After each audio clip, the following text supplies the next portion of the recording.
자, 이제 사도들이 성전 앞에서 구걸을 하던 안진뱅이를 일으킨 이후에 이제 복음을 전하게 되고, 이 복음을 전한 사건 때문에 또 잡혀가게 됩니다. 이것이 이제 사도행전 4장의 이야기예요. 자, 1절을 보면 사도들이 백성에게 말할 때, 복음을 전할 때죠. 제사장들과 성전 맡은 자와 사두개인들이 예수 안에 죽은 자의 부활이 있다고 백성을 가르치고 전함을 싫어했다고 합니다. 자, 뭘 싫어하는 거예요? 부활을 싫어합니다. 부활을 왜 싫어할까요? 이걸 믿지도 않고 인정하지도 않는 사람들이기 때문입니다. 자, 그래서 이들이 바로 사두개파예요.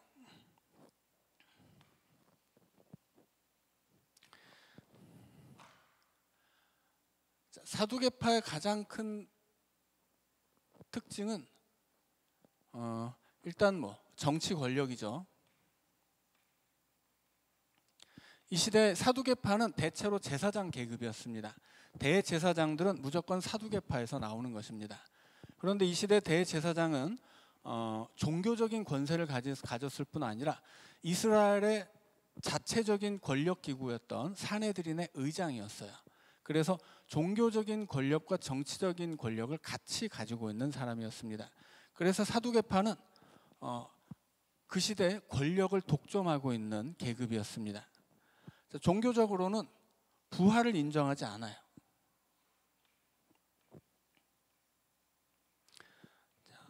왜 부활을 인정하지 않냐면 이들은 모세 오경만을 믿기 때문입니다. 오경에는 부활에 관한 이야기가 없거든요. 부활에 관한 이야기는 이제 모세 오경 이후로 이스라엘의 역사 속에서 예언이 등장하고 묵시가 등장하면서 그렇게 신학과 신앙이 발전해 나가면서 나오는 것이에요. 그런데 이 사람들은 모세 오경만을 믿습니다. 그래서 부활을 믿지 않고 그리고 세상에 권력을 가지고 있어요. 이것은 아무래도 불가분의 연관성이 있겠죠. 세상의 권력을 가지고 있기 때문에 세상이 아닌 다른 세상에, 영적인 세상의 것들을 인정하기 싫은 걸 수도 있겠죠. 자, 그 출발점이 어디에 있건 간에 현실적으로 이들은 세상의 권세를 가지고 그리고 이 세상이 아닌 다른 세상의 생명, 다른 세상의 나라, 오고 있는 하나님의 나라는 인정하지 않습니다.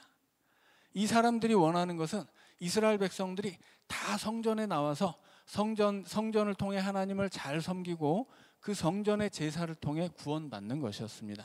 그럼 어떻게 될까요? 그 결과로 성전에서 권력을 가지고 있는 그 성전의 제사를 독점하고 있는 자기들의 권세가 더 강해지는 것이죠. 자, 그래서 이 사두개파는 그 시대 종교 지도자들일 뿐만이 아니라 정치 지도자들이었습니다. 종교와 정치가 하나 되면 어떻게 될까요? 당연히 정치든 종교든 썩게 되어 있습니다. 이것을 우리는 역사 속에서 중세 시대를 보면서 확인할 수 있죠. 중세 유럽에서 교회가 세상의 권력을 독점하게 되었을 때 그 시대 자체를 뭐라고 불렀냐면 크리스텐돔이라고 불렀어요. 교회가 세상을 덮고 있었다는 뜻이에요. 돔이라고 하는 것은 이 둥그렇게 생긴 뚜껑을 돔이라고 하죠. 중세 시대를 크리스텐돔이라고 불렀어요. 기독교가 세상을 뚜껑처럼 덮고 있는 시기였습니다. 그런데 그 크리스텐돔이었던 중세가 암흑 시기였죠. 교회에 힘이 집중되는 순간에 교회가 막 선한 일을 잘할 수 있는 게 아니에요.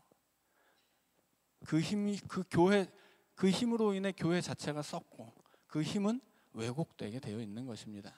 그래서 교회가 힘을 얻는다, 어떤 교회 출신의 어떤 정치 지도자들이 막 세상을 휘어잡는다, 절대 좋지 않습니다. 교회는 세상과 구별돼야 돼요. 자, 그래서 이 사두개파는 권력을 가진 종교 집단이었습니다. 자, 그런데 이 사람들이 부활을 전하는 것을 싫어하죠. 자, 그런데 우리가 여기서 집중해서 봐야 할 것은 1절에 나오는 제사장, 성전 맡은 자, 사두개인, 이것들은 다 사두개파라는 겁니다. 바리새파가 없어요. 자, 성전 맡은 자는 누구냐면 성전 맡은 자는 성전에서 그 성전 안의 치안을 담당하는 레위인들입니다. 레위 지파를 중심으로 성전 수비대가 결성돼 있었거든요. 그래서 우리가 지난번에 이렇게 예루살렘 전체가 예루살렘 성전이 이렇게 크게 있으면 그 안에 실제적인 성전은 전통적인 의미의 성전은 이만큼이었죠. 그래서 뭐 여인의 뜰, 그다음에 이스라엘의 뜰, 그다음에 제사장의 뜰 안에 지성소와 성소가 있었죠. 이 성전을 지키는 사람들이 성전 수비대였어요. 그래서 이방인들이 함부로 넘어오지 못하도록 지키고, 만약에 이방인이 이 성전 안에 들어오면 잡아다 죽일 수 있는 권한을 가진 사람들이 성전 수비대입니다. 그런데 그 성전 수비대의 대장이 바로 성전 맡은 자예요. 그래서 이 성전 맡은 자는 성전을 지키는, 성전의 권세를 가지고 있는 사두개파들 아래에서 그 성전을 지키는 사두개파의 하수인이라고 할 수 있습니다. 그래서 이 제사장, 성전 맡은 자, 사두개인들은 통틀어서 그냥 한마디로 하면 사두개파예요. 자, 그런데 여기 왜 바리새파가 없습니까? 바리새파는 사내들인 안에서 소수의 세력을 점하고 있었는데, 그들 또한 유대 정치적 권력자들이 종교인으로서 정치의 지분을 가지고 있는 사람들이었지만 그들은 부활을 믿었습니다. 바리새파는 부활을 믿고 사두개파는 부활을 믿지 않아요. 그래서 여기 지금 부활을 문제 삼는 사두개파 안에 바리새파가 없습니다. 그리고 사도행전 안에서는 바리새파와 기독교 간에, 기독교회 간에, 바리새파와 교회 사이에 갈등이 거의 없어요. 자, 이게 좀 특이하죠. 우리가 바울의 서신서를 볼 때는 이 율법주의와 끊임없이 투쟁을 합니다. 바울 사도가. 그래서 율법주의를 대표하는 바리새파가 이 서신서 안에서는 굉장히 큰 문제가 돼요. 그런데 사도행전 안에서는 바리새파는 교회의 적이 아니에요. 일정 정도 거리가 있지만 그러나 교회를 적극적으로 박해하는 사람이 아니고, 오히려 바리새파의 거두였던 가말리엘은 이제 다음 5장으로 넘어가면 다시 한번 사도들이 체포되는 사건이 있는데, 그때도 그 사도들을 변호하는 역할로 나옵니다. 그리고 그 사도행전 안에서는 사도 바울조차 3차 전도여행을 마치고 올 때 어떤 요구를 받냐면, 예루살렘 교회에서 지금 유대 율법주의자들이 너를 죽이려고 하고 있으니까 네가 율법과 전혀 무관한 사람이 아니라는 것을 보여주기 위해서 이 나실인 서약을 한 사람이 그 서약이 끝날 때 제사를 드려야 되는데, 제사를 드리는 비용이 굉장히 비싸거든요. 그래서 그 시대 이스라엘 안에서는 그런 서약을 마치는, 나실인 서약을 끝내는 사람들의 제사 비용을 부자들이 대주는 관습이 있었습니다. 사도 바울에게 네가 율법과 무관하지 않다는 것을 보여주기 위해서 그 나실인 서약을 마치고 제사를 드려야 되는 사람의 비용을 대줘라, 이렇게 요구를 받는데 거기에 응하죠. 그래서 사도 바울이 이 자기를 죽이려는 유대인들 앞에서 자기를 변호하기에 앞서서, 사실은 나도 이 바리새파 출신이고 나도 율법에 엄격한 사람이다. 그러니까 내가 전하는 복음을 좀 잘 들어봐라, 이렇게 이야기를 하거든요. 그러니까 사도 바울과 바리새파는 하나가 되지는 않지만, 그러나 사도행전 안에서는 그렇게까지 적대적인 사람들은 아니었다라고 하는 것입니다. 이게 사도행전과 서신서의 차이점이에요. 이 차이점을 모르면 좀 헷갈릴 수밖에 없죠. 그런데 우리가 예를 들어서 복음서를 읽을 때도 마태, 마가, 누가, 요한이 있는데, 우리가 지난주일 성경 퀴즈 대회를 할 때 마태, 마가, 누가는 공관복음이라고 문제를 냈었죠. 요한복음은 앞에 세 권하고는 좀 다른 관점으로 기록된 책이에요. 그래서 예수님에 관한 이야기도 예를 들어서 기적의 사건들도 많이 있지만 요한복음은 딱 7개만 기록하거든요. 예수님이 자신에 대해서 내가 어떤 존재다라고 하는 것도 7마디 말씀을 하세요. 그래서 요한복음을 보면 앞에 기록된 공관복음서 3권과는 좀 다른 기록들이 있거든요. 근데 이 차이점을 알지 못하면 어떤 것이 맞고 어떤 것이 틀리다라는 식으로 생각을 할 수도 있어요. 그런데 이것은 옳고 그름의 문제가 아니죠. 다른 방식으로 다른 걸 말하기 위해서 기록된 거예요. 그래서 예수님에 관해 기록된 복음서가 4개인데 이 차이점을 알아야 좀 더 예수님을 깊이 알 수 있듯이, 우리가 사도행전과 서신서가 다 바울의 선교 사역에 대해서 말을 하는데 차이점이 분명히 있다는 거예요. 근데 이걸 모르고서 그냥 하나로 뭉쳐버리면 말이 되지 않습니다. 자, 그래서 사도행전을 배울 때 사도행전과 서신서의 차이가 이렇게 있다라고 하는 것을 좀 아셔야 됩니다. 자, 그래서 사도행전과 서신서의 가장 큰 차이점 중에 하나는 율법에 대한 태도예요. 서신서에서는 율법에 대해서 아주 극명하게 반대하고 그것이 많은 문제를 일으키기 때문에 적대시하고 있는데 사도행전 안에서는 그런 문제가 거의 없다라고 하는 것입니다. 자, 그 이유에 대해서는 이제 사도행전을 배워가면서 좀 더 자세히 배울 수 있겠습니다. 자, 그래서 지금 사도들을 박해하는 사람들 가운데 바리새파는 없습니다. 사두개파가 박해를 해요.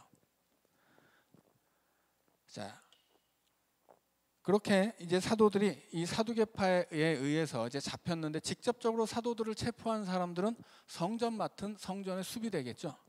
이 성전의 수비대가 성전의 그 솔로몬 행각에서 복음을 전하고 있는 사도들을 체포해서 옥에 가두고 이제 다음 날 5절이죠. 이튿날 관리들과 장로들과 서기관들이 예루살렘에 모였습니다.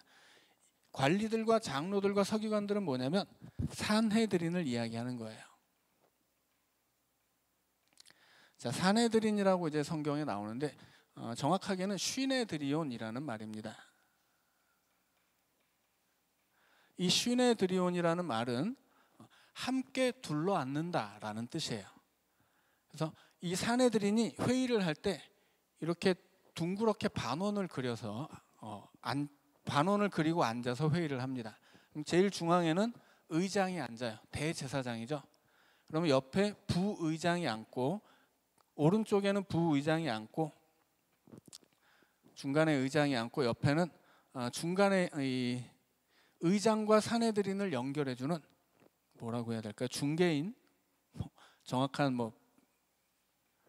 단순하게 표현하면 중개인이 앉아 있어서 이 부의장의 역할은 어떤 이 회의나 재판을 진행하는 데 있습니다. 의장은 가만히 있고 부의장이 진행을 해요.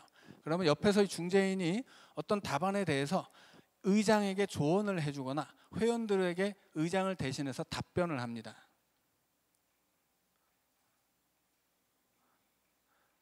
자, 이 세 사람이 중앙에 앉고 뺑 둘러서 반원을 그려서 함께 둘러앉는 거예요.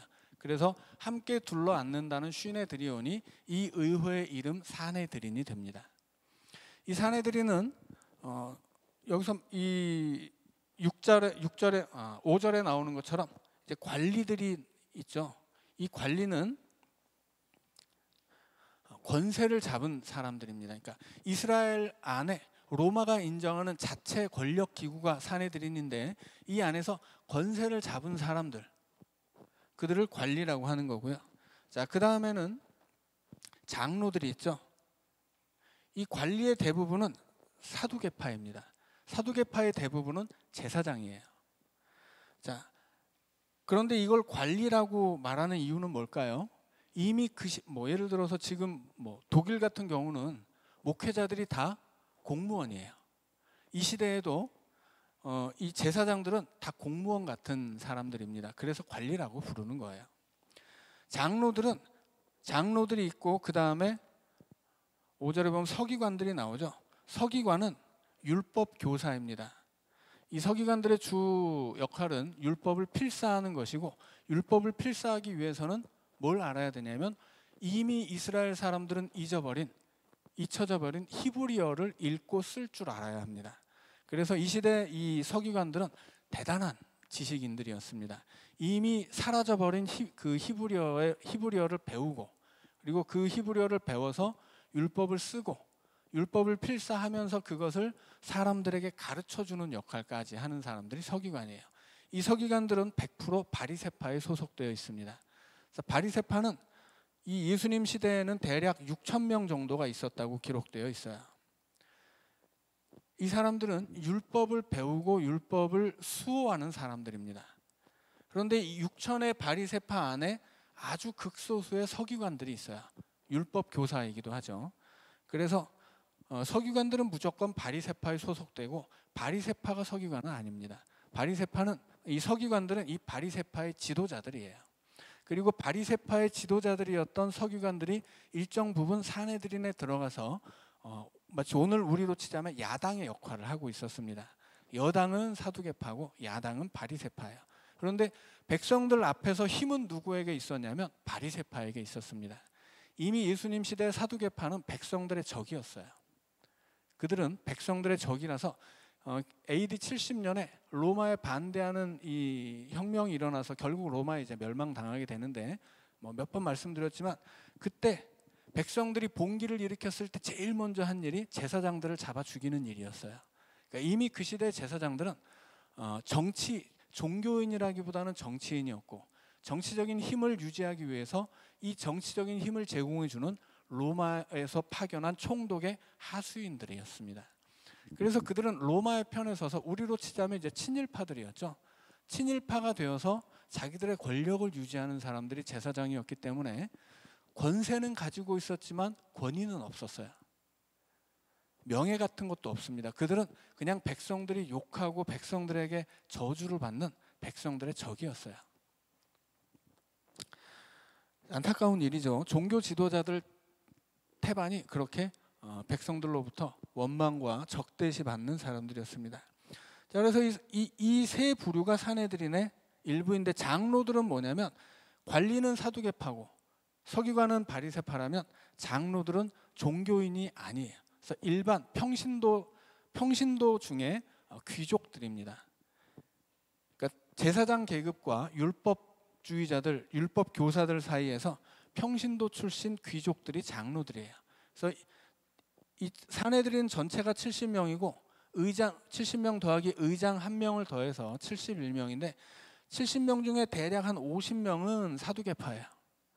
한 10명이 장로고 10명이 서기관 좀 되겠다, 그렇게 생각하면 뭐 크게 틀리지 않습니다. 이 사람들이 날마다 모입니다. 안식일과 절기를 제외하고는 날마다 모였어요. 그래서 아침 제사를 드리는 시간에 모여서 저녁 제사를 드리는 시간에 퇴근을 합니다. 그러나 안식일에는 모이지 않고 절기 때도 모이지 않아요. 이 사람들이 하는 일은 주로 이제 이스라엘 안에 입법과 행정에 관한 역할을 맡았고, 당연히 재판을 하는 것도 이 사람들의 일이었습니다. 자, 그런데 이 재판을 할 때 사형에 해당하는 사건에 대해서는 밤에 할 수가 없어요. 그러니까 낮에만 해야 됩니다. 왜냐하면 일단 퇴근 시간 자체가 이 저녁 제사를 드리는 때라 밤에는 모이지도 않습니다. 그리고 반드시 사형에 해당하는 재판을 할 때는 그 다음 날, 전날 사형으로 판결이 났어도 다음 날 다시 한번 모여서 재심의를 하게 되어 있습니다. 자, 그러니까 예수님에게 사형을 언도했던 그 재판은 완전 불법이었던 거죠. 예수님은 야간에 잡아왔거든요. 야간에 잡아와서 증인도 없이 사형을 언도했어요. 일단 이것은 야간에 모이는 것 자체가 불법이고, 최소한 사형을 언도하려면 2명 이상의 증인이 있어야 되는데 증인이 없었고, 그 다음에 사형을 언도했으면 다음 날 다시 재심의를 거쳐야 되는데 재심의도 없었습니다. 그래서 이 예수님에게 사형을 언도한 재판은 시작부터 끝까지가 다 불법 재판이었어요.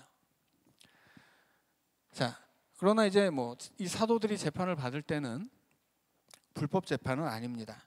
이제 다음 날 모였죠. 자, 다음 날 모여서 이제 재판을 하는데 6절에 보면 이 재판에 참여한 사람들의 면면이 소개됩니다. 대제사장 안나스와 가야바와 요한과 알렉산더, 이 4명은 말하자면 대제사장 및 증경 대제사장이에요. 원래 대제사장은 구약에서는 종신직입니다. 무슨 얘기냐면 한 사람의 대제사장이 있으면 죽을 때까지 하는 거예요. 그리고 그 대제사장이 죽으면 그 대제사장 집안의 큰아들이 대제사장직을 물려받습니다. 이게 원래 이 구약시대에 정해진 율법이었죠. 그러니까는 한 시대의 대제사장은 1명밖에 없어요. 그게 원칙입니다. 그런데 지금 예수님 시대에는 어떻게 돼 있어요? 지금 대제사장 여기 나온 사람만 4명이죠. 그래서 대제사장들이 있어요. 이것은 전적으로 불법인 거죠. 이런 불법이 왜 생겼냐면, 원래 이 대제사장은 종신직이었는데 그 종신직이 누구에게 주어지냐면 레위 지파 안에서 아론의 자손들에게 주어지는 권리였어요. 그래서 아론의 집안에서 대제사장이 세습돼야 되는데 이게 이스라엘 역사 안에서 이제 뒤바뀌게 되죠. 왜냐하면 이 대제사장이라고 하는 직책 자체는 굉장히 그 종교적인 가장 높은 지위이기 때문에 이게 비단 종교뿐만 아니라 예루살렘 성전과 그 성전 세금을 통해서 이게 굉장히 그 돈하고도 밀접하게 연관이 되어 있습니다. 그래서 일단 이스라엘 자체는 로마의 식민지였기 때문에 왕이 없어요. 그러니까 왕을 세울 수 없는 거죠. 그래서 제사장이 유일한 권력자가 되는데, 제사장이 권력자가 되면서 종교의 권력만 가지는 게 아니라 정치적인 권력까지 갖게 됩니다. 그러니까 이 대제사장을 그냥 이스라엘에서 임의로 정하도록 할 수가 없는 거예요. 그래서 이스라엘의 대제사장은 로마의 총독이 임명하게 됩니다. 그러면 법대로 하자면 한 명을 임명해서 죽으면 이제 다음 사람을 뽑아야 되는데 그렇게 되지 않죠. 왜냐하면 이 대제사장이 돈이 되거든요. 그래서 돈 많은 사람이 뇌물을 바쳐요. 그러면 로마의 총독이 그래? 그럼 네가 해. 그러면 어떻게 되는 거예요? 대제사장이었던 사람이 임기가 끝나고 그리고 다른 대제사장이 생기는 거예요. 그런 식으로 여러 명의 증경 대제사장들이 생겨난 겁니다. 그래서 이 시대 대제사장의 권세는 철저하게 로마 총독의 수중에 있었어요. 그래서 이 예루살렘 성 위에 여기 이제 그 로마의 군대가 주둔하고 있었다고 했죠. 제사장들의 의복을 여기서 보관하고 있습니다. 그러니까 이 대제사장들이 얼마나 로마에 종속되어 있었는지를 이제 뭐 단적으로 보여주는 증거입니다. 자, 그래서 이 6절에서 대제사장들이 이렇게 이제 다 모여서 심의를 하게 되는데, 여기 또 나오는 게 대제사장의 문중이라고 나오죠. 그런데 이제 대제사장이 뭐 돈 준다고 아무나 시킬 수는 없죠. 왜냐하면 이것이 어떤 이스라엘의 권력의 핵심이고, 이 권력의 핵심은 돈으로만 왔다 갔다 할 수는 없는 거예요. 왜냐하면 이스라엘 안에 내부의 권력이라고 하는 것은 철저하게 이스라엘을 지배하고 있는 로마의 권력에 순종적이어야 되기 때문입니다. 그러니까는 돈 있다고 아무에게나 줄 수가 없는 거예요. 그래서 로마에 충성하는 네 개의 가문이 있었어요. 우리가 뭐 요한복음에서 잘 들어서 알고 있는 안나스가 있고요. 일단 안나스가 예수님 앞 시대의 대제사장이었고, 예수님 시대에는 이제 안나스의 사위였던 가야바가 대제사장이 되죠. 그래서 안나스의 집안이 있고, 그 다음에 보에토스, 그 다음에 카미트, 이스마엘 벤 피아비라는 4명의 가문이 있었습니다. 그래서 이 이스라엘 안에서 사두개파 안에 4가문이 있었는데, 옛날 구약 시대에는 레위 지파 안에서 아론의 가문이 제사장을 배출하는 집안이었다면, 이제는 로마에 협조하는 사두개파 집단 안에 4개의 가문이 있었는데, 이 4개의 가문 안에서 총독에게 제일 뇌물을 많이 바치는 사람들이 대제사장으로 임명을 받았던 거예요. 자, 그 사람들이, 그러니까 이 대제사장의 권세라고 하는 것은 엄청난 거죠. 이스라엘 안에서 왕이 없기 때문에 대제사장이 최고의 권력자입니다. 그 최고의 권력은 당연히 부와 명예와 권세를 동시에 보장하는 거죠. 그래서 이걸 가지려면 엄청난 이 뇌물도 바쳐야 되고, 그것을 가지기 위해서는 이 정치적인 기반도 굉장히 크게 다져야만 합니다. 그래서 그 시대 제사장들이라고 해서 다 사두개파가 아니에요. 제사장들이 엄청나게 많죠. 얼마나 많냐면 제사장으로 태어나도 일생에 한 번 제사 드리는 것이 어려울 정도로 많았어요. 그래서 제사장으로 태어난 사람들 안에 파벌이 있습니다. 그래서 그 파벌 중에서 권세를 잡으면 그 파벌의 수장이 대제사장이 되는 거예요. 그리고 우리 파벌의 수장이 대제사장이 되지 못하면 어떻게 되겠습니까? 권세가 없으니 돈도 없어요. 그래서 태반의 제사장들은 그 시대에 막노동을 뛰었다고 합니다. 그러니 이 권력 싸움이 얼마나 치열했겠어요? 그래서 결국은 이 엄청난 권력 투쟁을 통해서 권력을 잡고, 그것을 유지하기 위해서 돈을 바쳐서 그 권력을 쟁취하고 유지하는 것입니다. 그러니 이 사람들이 자기들이 가지고 있는 이 권력에 얼마나 애착이 있고 그것을 얼마나 절대화했을지는 뭐 말하지 않아도 알 수 있는 거예요. 그래서 이 사람들이 사도들에게 이렇게 묻습니다. 너희가 무슨 권세와 누구의 이름으로 이 일을 행하였느냐? 누가복음 20장에서 예수님에게도 똑같은 질문을 했어요. 예수님이 성전에 들어가서 막 채찍을 휘두르고 상을 엎어버릴 때 예수님을 붙잡고 네가 무슨 권위로 이런 일을 하느냐, 그런 질문을 하죠. 이 사람들에게 중요한 건 뭐예요? 이 사람들에게 중요한 건 권세입니다. 이 권세는 어디에서 온 거예요? 그들의 끊임없는 정치 투쟁과 그리고 그들이 바친 뇌물에서 오는 거예요. 그러니까 아무나 성전에 와서 복음을 전하거나 아무나 성전에 와서 주인 노릇을 하면 가만 놔둘 수 없다는 것입니다. 그래서 예수님을 죽일 수밖에 없는 거예요. 지금 자기들이 이 성전의 권세를 차지하려고 어마어마한 정치 투쟁에서 이기고 이걸 유지하기 위해서 어마어마한 뇌물을 바쳤으니 이제 이 성전을 통해 그것을 다 뽑아내야 되는 거거든요. 그런데 예수라는 자가 함부로 성전에 들어와서 막 다 뒤집어 엎고 자기들 밥그릇을 뺏고 지금 사도들은 그 예수의 이름을 다시 전파하고 있으니까 가만 놔둘 수가 없는 거예요. 그래서 이 사람들이 너희들 무슨 권세와 누구의 이름으로 이 일을 행하느냐 묻습니다. 그랬더니 뭐 냉큼 우린 예수의 이름으로 한다 그렇게 말하는 거죠. 너희들이 무슨 권력 투쟁을 거쳤건 너희들이 무슨 뇌물을 얼마나 바쳤건 우리랑은 상관없고 우린 예수의 이름밖에 몰라. 지금 그 병자에게도 그랬죠. 네가 우리한테 돈을 얼마를 바라고 있는데 우리는 뭐 금과 은 같은 건 없어. 우리는 예수의 이름만 가지고 있다. 그렇게 말씀하죠. 이들이 가지고 있는 건 예수의 이름밖에 없는 거예요. 그래서 예수의 이름으로 병자를 고치고 예수의 이름이 우리를 구원한다고 선포합니다. 그런데 돈을 바쳐서 권력을 샀던 이 사람들은 그걸 인정할 수 없는 거죠. 자, 그래서 이제 이 사람들을 사도들을 체포하고 이제 사내들인의 논의를 거쳐서 재판을 하죠. 사내들인에서 이 재판을 하는데 문제가 뭐냐면 지금 그 재판장에 증인으로 출석한 사람이 있어요. 누구냐면 병이 나은 사람이죠. 일평생 40여 년을 그 성전 앞에서 구걸만 하던 사람이 거기 잡혀와서 증인으로 나와 있는 거예요. 그러니까 이 사도들이 지금 야 우리는 나쁜 짓을 한 게 아니라 착한 일을 했다 그렇게 이야기하죠.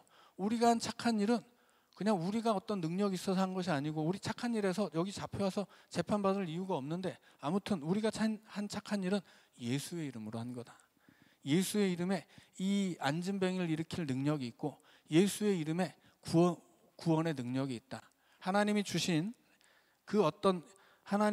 구원의 이름은 예수의 이름밖에 없고 그 어떤 다른 사람의 이름으로 구원할 수 없다라고 이야기하죠. 그래서 이 사도들은 이 40여 년 성전 앞에서 그렇게 구걸하던 거린을 일으키고 그 거린을 증인이자 증거로 삼아서 지금 예수의 이름이 우리를 구원한다고 전파하고 있는 것입니다. 자, 그런데 재밌는 것은 10절에서 이렇게 이야기하죠. 너희와 모든 이스라엘 백성들은 알라. 지금 사도들은 어디 있는 거예요? 아까 사내들인이 이렇게 앉아있다고 얘기했죠. 이 반원으로 앉아있는 게 시내드리온의 이 재판장이에요.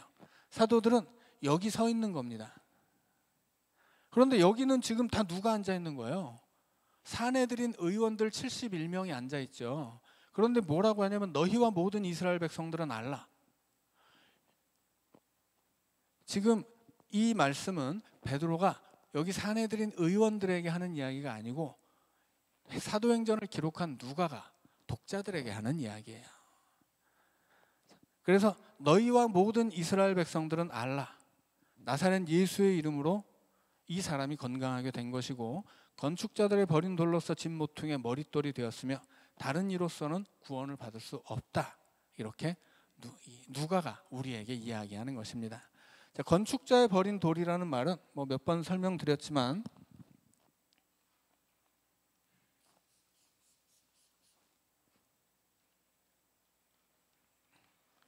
이게 물을 뿌려야 지워집니다.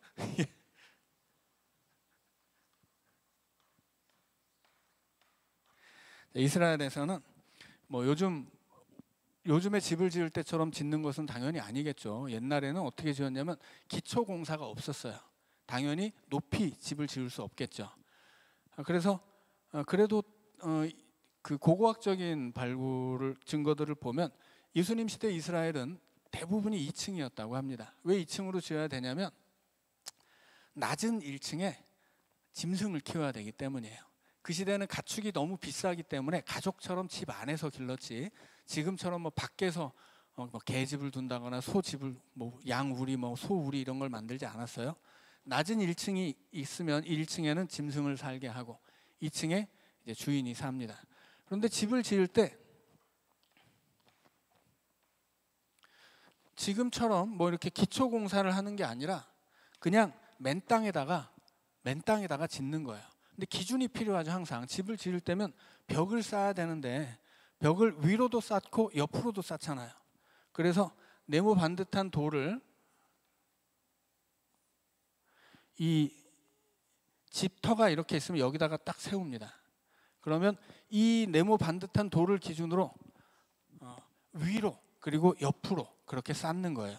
그래서 이것을 이 모퉁이에 두는 기준이 되는 돌을 모퉁이 돌이라고 부릅니다. 그러니까 이 모퉁이 돌은 뭐예요? 집을 지을 때 기준이 되는 돌이에요. 그런데 지금 사도들은 건축자의 버린 돌로서 너희들이 예수를 버렸다 그런 얘기죠. 집 모퉁이의 머릿돌이 되었어요. 이 집은 무슨 집일까요? 구원의 집이죠. 예수님이 새로운 구원의 기준이 되었다라고 하는 것입니다. 왜냐하면 나사렛 예수 그리스도의 이름이기 때문이에요. 예수가 중요한 게 아니고 그리스도가 중요한 거죠. 이 시대 유대인들은 수백 년 동안 그리스도를 기다려왔어요. 하나님이 보내주실 새로운 왕, 하나님 나라를 시작하고 그 하나님 나라를 가져올, 뭐 다니엘서의 방식으로 표현하면 인자입니다. 그 메시아 그리스도를 기다려왔거든요. 그리스도로 예수님이 오셨다라고 하는 거예요. 그래서 이제는 그리스도로 오신 예수님이 새로운 구원의 기준이 되었다라고 하는 말이, 예수님이 모퉁이에 너희는 버렸지만 건축자들의 버린 돌로서 새로운 집 모퉁이의 돌이 되었다. 이제 예수님이 기준이다. 그런 이야기입니다. 자, 이제 자세하게 설명하는 것은 이제 생략을 하고요. 이제 결론적으로 이야기하면 결국은 이 안진뱅이를 일으키는 기적의 사건을 통해서 재판까지 받게 되는데 이 재판장을 통해서 드러나는 건 뭐예요? 드러난 결과는 예수의 이름이 새로운 구원의 기준이다. 예수의 이름만이 우리를 구원한다 하는 것입니다. 자, 그런데 이거를 받아들일 수 없죠. 산헤드린의 의원들이. 그래서 어떻게 합니까? 처벌하고 싶은데 처벌을 할 수가 없어요. 왜냐하면 그런 법이 없어서가 아닙니다.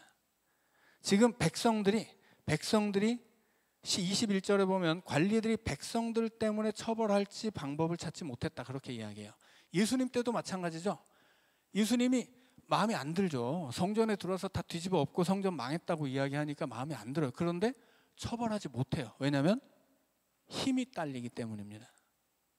산헤드린의 힘이 있지만 그보다 더 큰 건 뭐예요? 백성들의 힘입니다. 만약에 백성들이 밀란을 일으키면 산헤드린의 힘은 유지되지 않습니다. 그래서 백성들의 힘이 무서운 거예요. 그러니까 이 산헤드린의 의원들에게 중요한 건 법이 아니라는 것입니다. 법은 뭐예요? 법은 원칙이에요. 그런데 원칙은 전혀 중요하지 않아요. 힘이 있으면 법을 위반하고 사람을 죽이기도 하고, 힘이 없으면 법이 있어도 손댈 수가 없습니다. 그래서 지금 이 산헤드린의 사람들은, 의원들이 입법과 행정을 전담하고 있는 그 시대의 정치인들이자 권력자들인데, 그럼에도 불구하고 백성들이, 지금 남자만 5,000명이 믿게 되었다고 하잖아요.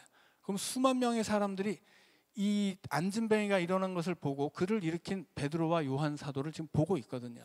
그 백성들이 무서워서 건드리지 못하고 처벌하지 못하고 기껏 하는 게 뭐예요? 18절에 보면 경고를 합니다. 그리고 21절을 보면 위협을 해요. 법하고 상관없이 이 사람들에게 중요한 건 뭐예요? 힘이에요. 그 힘을 통해서 얻고 싶은 게 무엇입니까? 이익이에요. 이익을 위해서 법이 있어도, 원칙이 있어도, 내게 힘이 있으면 그걸 짓밟고 사람을 죽이기도 합니다. 그런데 법이 있어도 내게 힘이 없으면 원칙을 유한하고 처벌을 못하는 거예요. 이게 산헤드린의 권력자들의 속성이죠. 그런데 복음서를 보면 제자들의 기준도 그것이었어요. 제자들의 기준도 힘이었어요. 그래서 제자들이 다 도망간 거죠. 그런데 지금 제자들이 19절에 보면 새로운 원칙을 제시합니다. 너희의 말을 듣는 것이 하나님의 말씀을 듣는 것보다 옳은가 판단하라. 사도들의 기준은 뭐예요? 지금 옳고 그름입니다.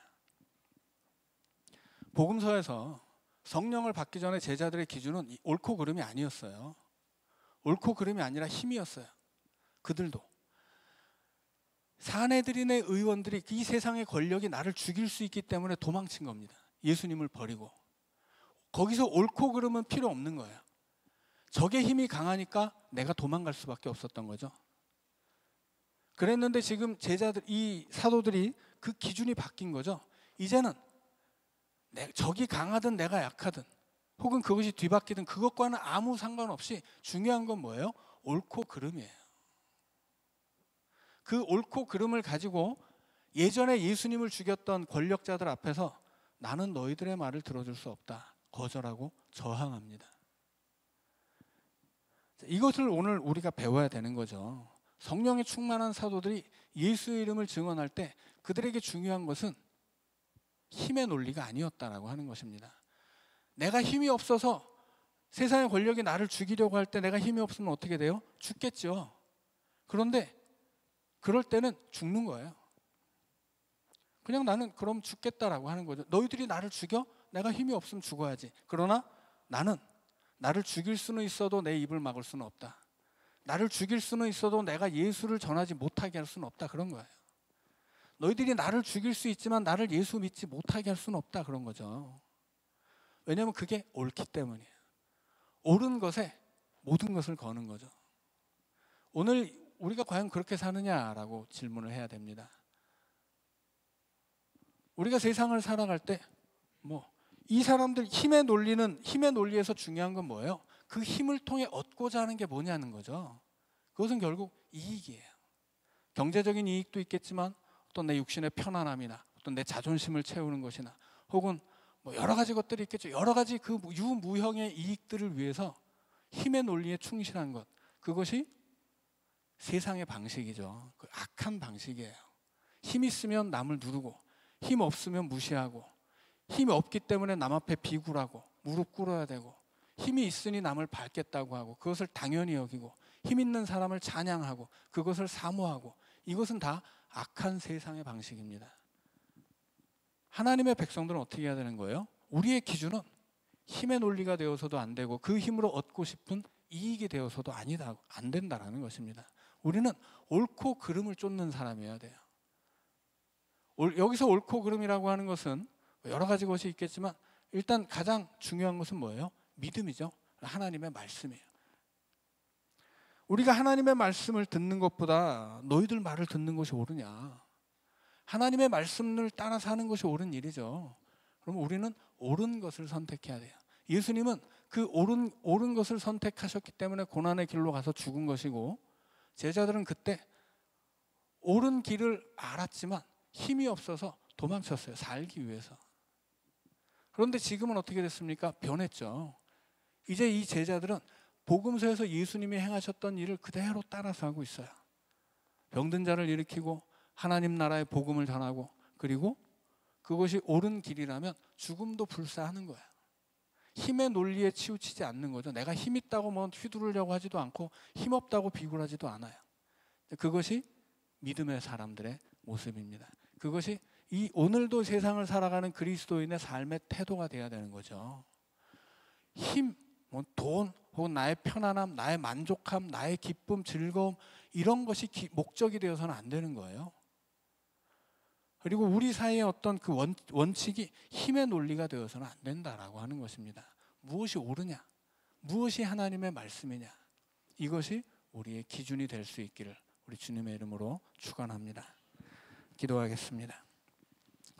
사랑의 하나님, 예전에는 힘 앞에서 도망쳤던 제자들이 이제는 그 힘에 맞서고 저항하며 옳은 것을 선택하고 하나님 말씀 따라 살기로 결단하는 모습을 봅니다. 오늘 우리도 그렇게 이 땅에서 그렇게 살게 하여 주시옵소서. 이 땅의 그리스도인들이 옳은 것을 선택하고 이익을 선택하지 않게 하여 주시옵소서. 나의 만족이 아니라 하나님의 말씀을 따르는 하나님의 진실한 백성들 되어 살게 하여 주옵소서. 예수님 이름으로 기도하옵나이다. 아멘.